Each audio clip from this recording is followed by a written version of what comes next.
մեծ տոն է, այսօր մեծ տոն է, որովհետև մեր պապերը, մեր արուն են թափել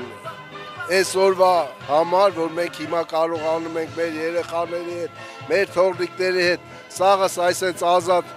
ապրենք, շնչենք, ուրախանանք այս լավ երկիրը նայելով։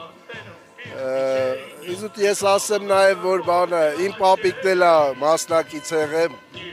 մեծ հայրենական պատերազմի, երկրորդ համաշխարհային պատերազմում եւ իր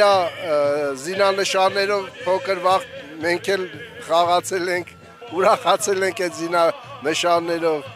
Իմ տիկնոջ պապիկներ, ինքն էլ նույնպես եղել է արուն տվող է այս օրվա համար, մասնակցել է Լենինգրադայի բլոկադայում, 2 անգամ վիրավոր է եղել։ Մեր համար, մեր ընտանիքի համար դա մեծ ուրախություն է, մեծ երջանիկ օր է։ Եվ նաև ինչի մասին կարելի է ասել նաև, որ այս օրին նաև ազատագրվել է Շուշին, որը ամեն հայի համար դա կարևոր օր է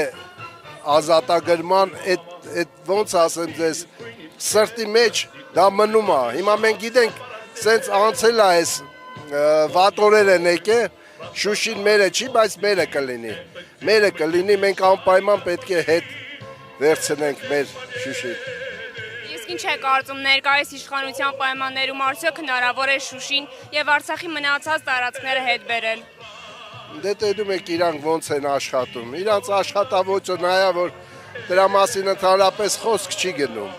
իսկ եթե մի բանի մասին խոսք էլ չի գնում, ուրեմն իրանք չեն մտածում է դրա մասին, ուրեմն պետք է իրանք չլինեն, իրանք պիտի կամ հրաժարական տան, կամ գնան, կամ չի ստացվի ուրիշ ձև, որ իրանց օրոքով մի բան փոխվի դեպի լավը մեր ժողովրդի համար, եւ մենք կարանանք Արցախը հետ վերցնենք, կարանանք Շուշին հետ վերցնենք, այտենց։ Իսկ մենք արդյոք կարող ենք ռազմաստրատեգիական այնպիսի քայլեր մշակել, որ չունենանք այն, ինչ ունենք այսօր։ Դե դրա համար պետք է ղեկավարը առաջի հերթին ելներ այն մարդը, որը հասկանում է այդ ամեն ինչը, որը զինվորականը առաջի հերթին։ Զինվորական մարդը հիմա կարա ոտքի կայնացնի